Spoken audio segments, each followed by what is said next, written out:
Саламатсыздарбы? Биз али ара медициналык ден соолукту чыңдоо борборундабыз жана менин жанымда Руслан мырза турат. Дал ушул медициналык борбордун эң мыкты адиси массаж боюнча. Ассаламу алейкум. Кош келипсиз. Чоң рахмат. Келсе эле иш үстүндө экенсиз, Руслан мырза. Анан бул бейтап кандай оорулар менен келди сизге? Бул бейтап бизге Ош облусунан келген. Аты Өмүрбек.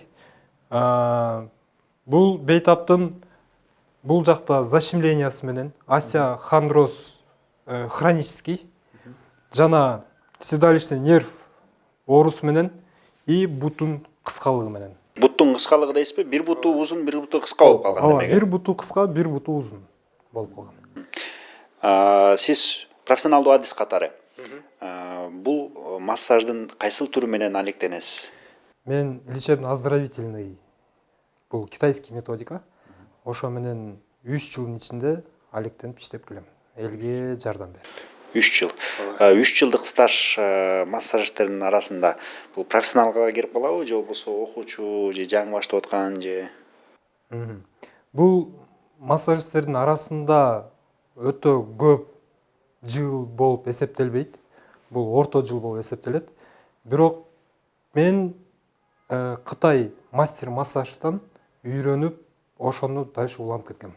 Кытайдан окуп келдиңиз беле же бул жакта? Кытайда эмес, Кытайдагы адис менен бул жакта эле, Кыргызстандан окуп, үйрөнүп, ошондон үйрөнгөн методика менен элди дарылап, жардам берип, ошентип иштеп жүрөм. Сиздин методикаңыз кайсыл оорулардан айыктырат, кайсыл ооруларга пайдалуу жана кайсыл ооруларга ушул массажды жасаса болбойт? Менин массажым бүт ооруларга жасаса болот. Давлениясы жогору болгон адамдарга өзүнчө методика менен жасалат. Эпилепсия менен ооругандарга, талма оорусу менен ооругандарга методика өзгөчө башкача болот. Жүрөк ооруларга аларга дагы өзгөчө методика менен жасалат. То есть оорубаган адам менен ошол баягы жогоруда көрсөтүлүп кеткен оорулар боюнча аларга жумшак, оорубаган адамдарга кичине катуураак жасалат. Ошол айырмасы бар. Бул жактагы бейтап остеохондроз оорусу менен келди деп айттыңыз, э? Ооба. Анда иш үстүндө көрөлү, кандай массаж жасайсыз, айтып жасай берсеңиз болот. Бизде лечебный массаж мезгилинде май колдонулбайт. Себеби мышцалардын жайгашкан жерлерин билбей каласың, кол сыйгаланып.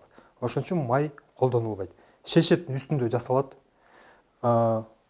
Омуртка жактан кеткен нервный суставтар защемление болуп калат. Ошону биз шешеттин үстүнөн эле сезип, ошо менен чыгарабыз. Эркек бейтаптарга, эркектер айымдар жасайбы бул жерде? Ооба, эркек бейтаптарга эркек мастерлер жасайт, аялдарга аял мастерлер жасайт. Мындан тышкары бул остеохондроз менен жабыркагандан тышкары дагы кандай проблемалар бар экен, сизге сезилип атабы? Сезилет. Адамдын мышцаларына, бел мышцаларына жел толот. Жел бул жерден башталат. Бул жерден башталганда бул почкага берет. Почкага берип, почканы бөйрөктү салаңдатат, оорутат. Анан бул жак грудная клеткага берет. То есть адамдын дем алышына тоскоолдук берет булчу. Бул лопаточный жак область бул жүрөккө берет. Ошон үчүн биз воздух желди чыгарардан мурун биз ылдый жактан өйдө карай тартабыз. Ылдый жактан өйдө карай тартканда чогулган жел бул жерге келип чогулат. Бул жерди басканда китайский методика менен басып блоктон чыгарабыз. Блоктон чыгарган мезгилде ушул жердеги чогулган желдер башты оорутат же кулакка берет. Андан бир 5 мүнөт, 10 мүнөттүн ичинде кайра кое берет. Бул желди чыгарган соң бейтаптын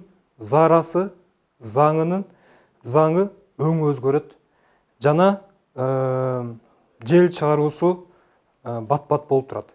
Чогулган желди выжим кылгандан кийин ал ошондой жол менен чыгат.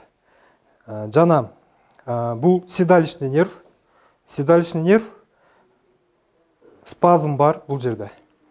Бул бутка берет. То есть буттун басып жүрүүсү, бат чарчап калуусу ушундан келип чыгат. Буну бошоткондон кийин буттар өзүнүн мышцалар спазм кетип, өзүнүн нормалдуу жүрүм турумуна келип баштайт. Сиздерге мындай болобу, мисалы остеохондроз менен келди дейли. Анан сиздер кармап атып эле бир нече жерлери ооруганын билип коесуздар да. Ооба. Бир нече диагноз коюп коесуздар да, сөз менен айтканда. Анткени көбү остеохондроз менен келет. Келгенден кийин текшерип келгенде эле же грудная клетка или почка жактан или бел жактан 3 жерден защемление болуп чыгат алардыкы. Остеохондрозун кетирип, защемление болгон жерлери кетирип, анан бутту теңештирип көрөбүз томук жактан. Томук жактан теңештирип келгенде буттун бирөөсү кыска, бирөөсү узун болуп айырмаланып чыгып калат. Дефектти кетирген соң бут өзүнүн ордуна келип калат. Экөө тең болуп калат. Массажга келгендер канча курстан өтүш керек, ошо дени сак болуш үчүн, жакшы болуп кетиш үчүн? Эгерде хронический болуп кетсе, бир 3 жыл же 4 жылдык оору болуп кетсе, анда бир 5 күнгө чейин алып, ошол оорусун жок кылууга 100% гарантия. Эгерде бул 1 жыл, 1,5 жыл боло турган оору болсо, анда буну бир эле жолу алат, 1 айдан кийин повторно алат кайра. Медициналык мисалы кээ бир жактар бар эмеспи, медицинадан ал жетпей калгандар сизге келишет, мисалы массажисттерге барышат, анан медицинага каршы эмеспи? Медицинага каршы эмес, МРТ ге тартылып оорусун таппай калгандар бизге келип, биз далилдеп, ошол МРТ таппаган ооруну биз жокко чыгарып, бейтапты дарылап кетип атабыз. Бир топ буга чейин бир топ бейтаптарды ошондой методика менен кайрылышкан, МРТ снимагы менен келип, биз карап, көрүп, ооруну таап, ошол жерден бейтапты 5 күн ичинде дарылап үйүнө кетирген учурлар болгон да. Бир дартты айыктыруу үчүн бир курс дедиңиз, бир курс канча күнгө созулат жана ал баасы канча болот? Жогоруда айтылып кеткендей, эгерде хронический болсо, бейтаптыкы оорусу, бул 5 күнгө чейин болот. Ал 1800 болот. Эгерде орусча айткандай разовый болуп калса, бир күндө кетире турган бейтаптын оорусу боло турган болсо, ал 2000 сом болот. 1 айдан кийин повторно кайра келет. Сиз профессионал адис катары массажда ар бирин алып туруусун кеңеш берет белеңиз, же ар бирин алыштын кажети жокпу? Мастер адиси катары мен ар бир жабырандарыбызга өз убагында келип, массажга келип, алып турусун сунуштайм. Себеби бизге көп кайрылгандар бул хронический оору менен ооругандар. 3 айда бир же 6 айда бир массаж адистерине барып кайрылуусу зарыл. Руслан мырза, баалуу кеңештериңизге чоң рахмат. Акыркы учурда эле кыргыздар ушундай эмес го, акыркы учурда аябай ооруп болбой чыдабай калганда гана массажга келип анан албасак көпчүлүгүбүз басып келе бербейбиз. Демек, сиздин берген маалымат аркылуу пайдалуу бир чечим чыгардык деген ойдомун. Ар бирөөбүз массаж алалы, анан сөзсүз түрдө денибиз сак болсун. Алиара медициналык борбору сиздер үчүн эшиги ар дайым ачык. Ал эми сиздин ишиңизге ийгилик каалайбыз. Чоң рахмат.